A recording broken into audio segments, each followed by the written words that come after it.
Hey, what's going on, guys? Brendan back again with another video today, and today I'm bringing you another color grading tutorial. This is how to create a LUT, or a lookup table, which is basically a color grade look preset that you can apply with a click of a button to an entire image. Yesterday, I posted a color grading tutorial, all the basics of the Lumetri color effect here in Premiere. Today we're going to take it a step further and I'm going to show you how to do the lookup table. So this is the scene that we're going to be color grading today. This is a scene from a recent feature film that I shot. And as you can see, it's just a simple scene of two girls talking and bouncing a basketball back and forth at a basketball court. Simple exterior, overcast day. The reason I chose this scene is because the inspiration for today's lookup table is 1917, the brand new Roger Deakins film that just came out today, so I felt like it was fitting. I am super hyped about this movie. I'm going to be seeing it in a couple days, actually at the DGA in LA with a friend, so very excited for that screening.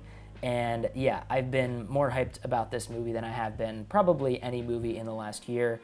I'm a huge Roger Deakins fan, as most cinematographers are, and I think it's especially fitting, not just because this movie came out today, but because I think the color grade in this movie is really, really amazing.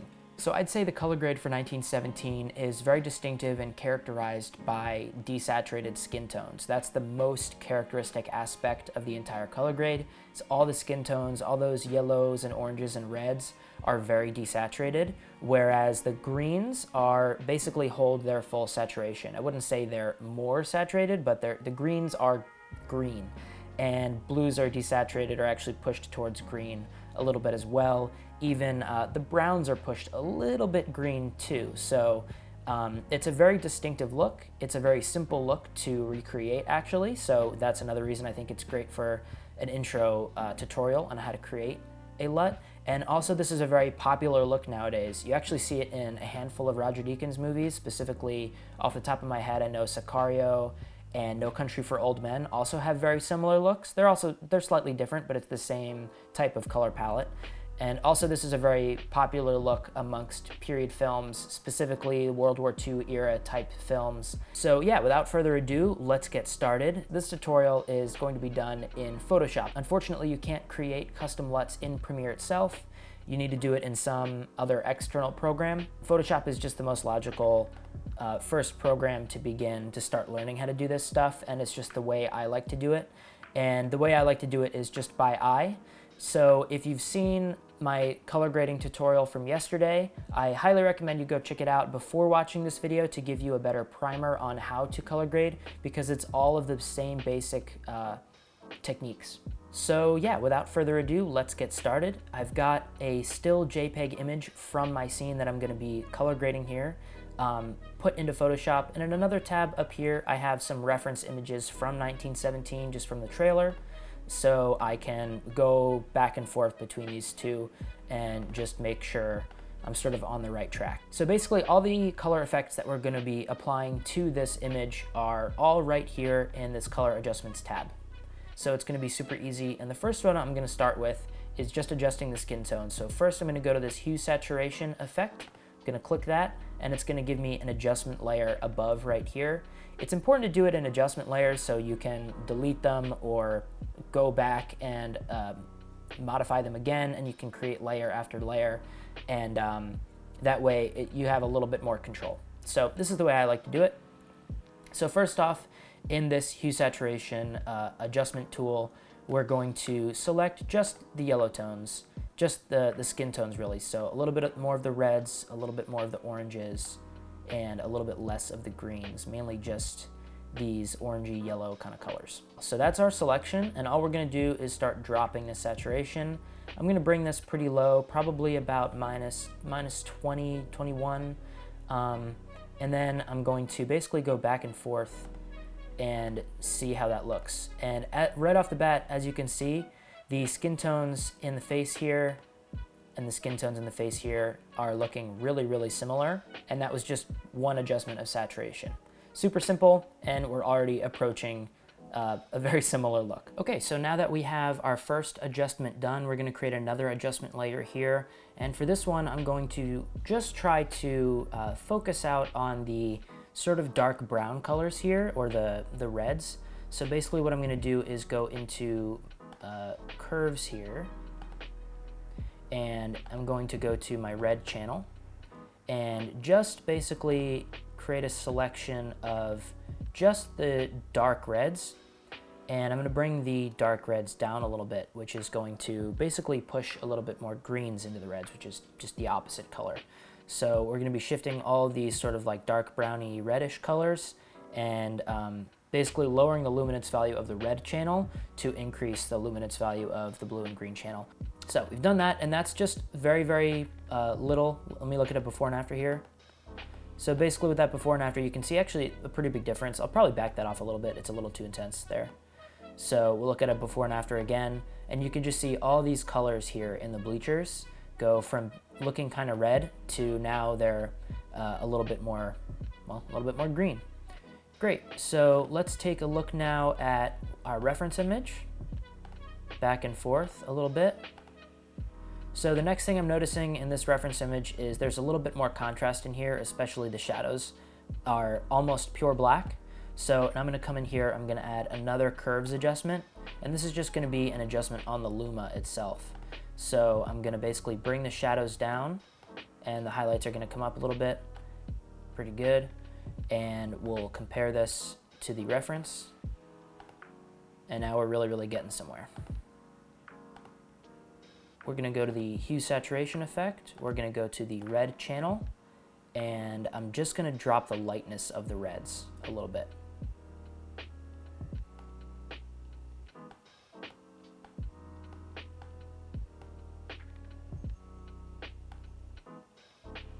And anything that would be purple as well. We're not going to see a huge difference in here because there aren't a lot of bright, vivid red colors in this, but if there were, now we know that those are going to be a little bit darker now.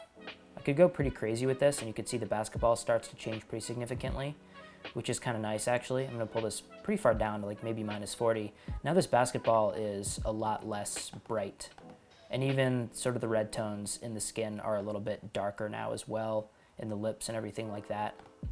Next, and this is another pretty subtle thing that you're not going to see a huge difference for, but in the reference images, like if I look at maybe an image like this, you see a lot of these sort of gray tones and even the highlights are pushed a little bit blue. They're a little bit towards the cool side. Even sort of this sandy dirt is a very neutral pale white color. Basically, all of the browns that would be in these tones are actually pulled out. So that's what I'm going to try to do in here as well. Make those highlights and those sort of lighter colors a little bit more blue. So now we'll do that next adjustment with the color balance effect right here, which allows us to isolate the shadows, midtones, or highlights. So I'm going to go to the highlights, and I'm basically just going to shift them a little bit cyan. And you're mainly going to see this in the bleacher here that goes across, which is a sort of a bright color, and also in the shirt here.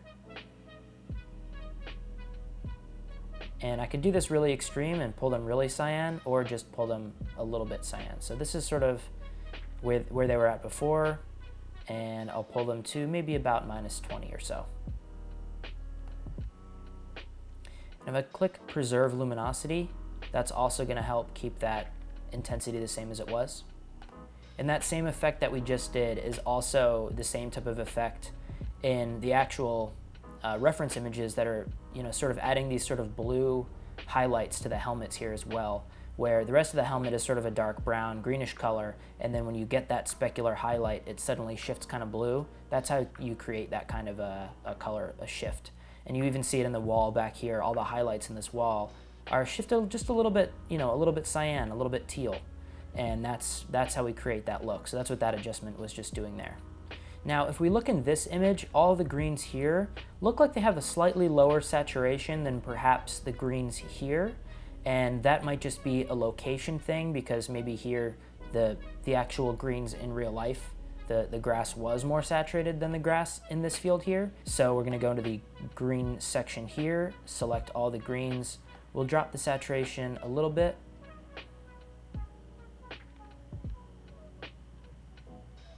Just pull that harsh sort of neon green edge off of it. And we can even shift the hue around until we get a little bit more of like a yellowish tone. Now that's obviously too much, but maybe about -10 and saturation -14. Now we'll take a look before and after, and that's a lot closer. Now looking back at this color balance effect, I feel like it's probably a little bit too intense.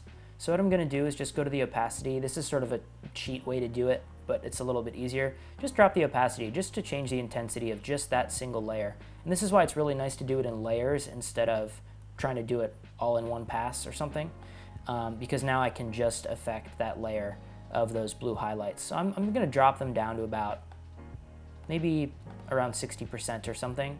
And now if I look at it before and after, it's a little bit more subtle. I can even drop it a little bit more, maybe about 50%. There we go. Okay, so once you have all of your color grading completed, now how do you export this as a LUT so that way you can open it into Premiere? It's actually super easy. One thing you need to make sure, and I did this off camera because I messed this up the first time, is you need to make sure that your image that you're adjusting is actually set as the background layer. You can do that by highlighting the layer, going up to layer, new layer from background. Okay, so then you want to highlight all of your corrections, go to File, Export, and Color Lookup Tables. That's going to give you your options for the export. You can name the file whatever you want to name it. I'm going to name it 1917. Normally 32 grid points is totally fine, and I'm just going to export as a 3D LUT and a cube. So hit OK. Now we're back in Premiere, and I have an adjustment layer set up, a brand new adjustment layer on top of this scene.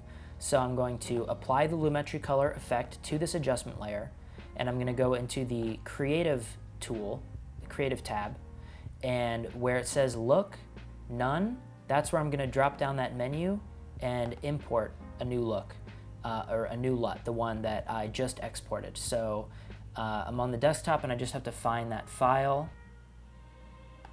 Here we go. And hit open. And now it applies the LUT to this image. Just as easy as that. So now I can show you before and after, before and after. And now you can see this entire color grade is over the entire scene. So now I can play through this scene with the color grade applied to it, and it's all just on top of the layer, so I can turn this layer off whenever I want and go back to how it looks normally. Turn the layer back on and play the scene. It's as easy as that. So guys, that's how you create a LUT and apply it in Premiere.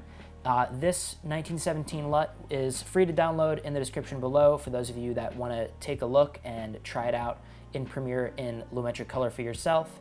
Hope that tutorial helped you guys out creating your own custom LUTs for your own films. Thanks again for watching, and if you have any questions, leave them in the comments. I'll be sure to get back to you as soon as I can. So thanks again, guys. Hope you enjoyed, and I'll catch you guys in the next one.